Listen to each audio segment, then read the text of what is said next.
Welcome to this online lecture for Modern Latin America. Today's topic is neoliberalism and the free market. And as always, there are some terms that you should be able to identify that appear at the top of this screen. So by the time you get to the last slide, you at least should have some connection between these terms and neoliberalism, or you should at least understand what these terms are. So anyway, let's get to it. To begin this lecture, we are going to return to one of the themes from the last unit, and that of course was progress. You remember progress. We spent a lot of time talking about progress. Progress meant encouraging economic growth through the construction of railroads and communication systems, as well as opening up fringe areas to commercial agriculture. Progress had many consequences. For one thing, it made the rich richer, as they were the ones who benefited from most of these things. It also, however, helped the middle class by creating new jobs and making many products cheaper. The downside, of course, was for the poor, who lost their lands and much of their culture. Progress was a term that was generally associated with the late 19th century.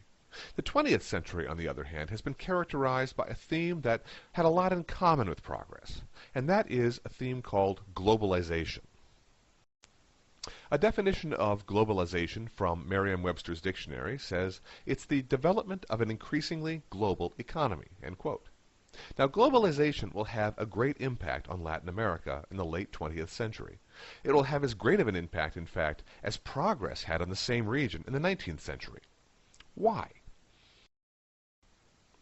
One thing has to do with when globalization really takes off, and that is in the 1990s.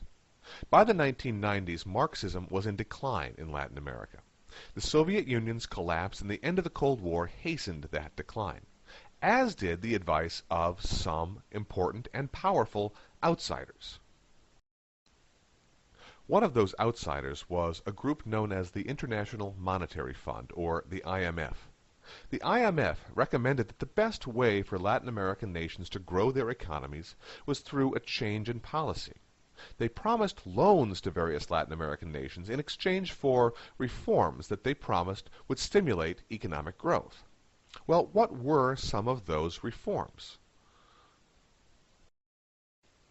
Many of these reforms had to do with another theme that I'm going to introduce now, and that, of course, is the theme of neoliberalism. Neoliberalism argued that government was, in fact, the enemy. In contrast to socialism and Marxism, which tried to provide education and health care and other services for the poor, neoliberals argued that the market was the best arbiter of the economy. A big part of that was free trade, which meant the elimination of tariffs, or the taxes that governments place on goods that they import from foreign countries. Neoliberalism also preached that government should no longer be involved in social programs like health care or education or etc. Thus, they made significant cuts in social spending. These cuts hit the poor hardest, as they amounted to a loss of housing assistance, food assistance, health assistance, etc. Nevertheless, neoliberalism really sort of becomes the new religion of Latin America in the 1990s and the early 2000s. And again, a lot of this has to do with a recommendation from the International Monetary Fund. Probably the most significant reform pushed through by neoliberals, and probably one of the greatest examples of neoliberalism in Latin America, was something called NAFTA. NAFTA stood for the North American Free Trade Agreement.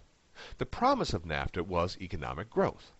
All sides, the United States, Canada, and Mexico, would prosper from the elimination of trade barriers among the North American nations. Goods would be more affordable for all. It was also promised that this would create jobs. And it did. However, in Mexico, many of the jobs that were created were not always the best kind. For example, NAFTA led many U.S. companies, especially clothing companies, to ship their jobs to Mexico, where they didn't have to conform to American minimum wage laws. The work that was done in these factories, these factories were called maquiladora, and they sprang up along the U.S.-Mexican border shortly after NAFTA was approved. The work in maquiladora was hard, the conditions were bad, and the pay was very, very low. One source estimates that in 2000 workers were making about $4.20 a day. Now, that's $4.20 a day, not an hour. Still, some argued that it was a job, and so NAFTA did in fact produce the jobs that it promised. Others argued that the jobs were of poor quality and were not really uplifting the poor in Mexico. This map really does a nice job of showing you the connection between NAFTA and Maquiladora. Within a few years after NAFTA's approval, there were 2,000 maquiladora that had sprung up along the U.S.-Mexican border. And as you can see from this map, most were right along that border. Of course, that's because, on the Mexican side of the border, you could pay the workers far less than you'd have to pay American workers. But at the same time, you wanted to be close to the border so that you could easily ship these products to the American market. So this map does a really nice job of explaining explaining the impact of NAFTA on the Mexican economy. But outside of the poor wages and the really difficult working conditions, there were other problems with Maquiladora. One of the worst was how it tied Mexico to the U.S. economy. Basically, the United States became Mexico's biggest trading partner. These maquiladora shipped almost all of their goods to the United States. That was great as long as times were good. But if that market takes a hit, if, for example, the United States goes into a recession, the maquiladora suddenly have no one to sell their goods to. They don't have any other alternative markets. That means the maquiladora would be shut down, and these people would lose their jobs. So, this was another downside of globalization. When you were selling to a local market, you were less tied to the whims of a foreign country's governmental decisions, etc. But now that you are so dependent on one nation for your market, you really have to have good sales in that nation. And if that nation hits an economic decline, you're in real trouble. As I said, NAFTA did result in a boom in trade between the United States, Canada, and Mexico.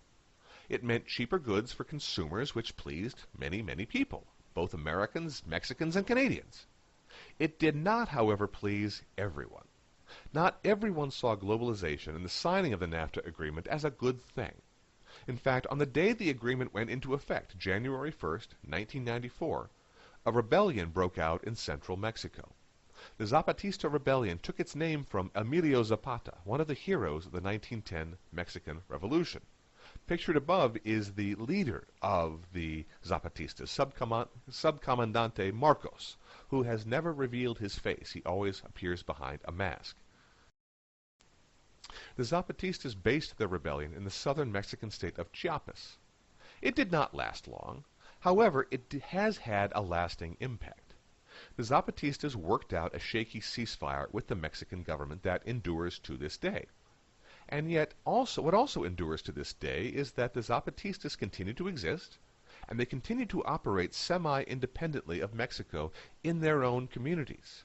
In a way, the Zapatistas operate their own governments that are semi-autonomous from Mexico. They operate their own schools and many of the other institutions that governments typically operate.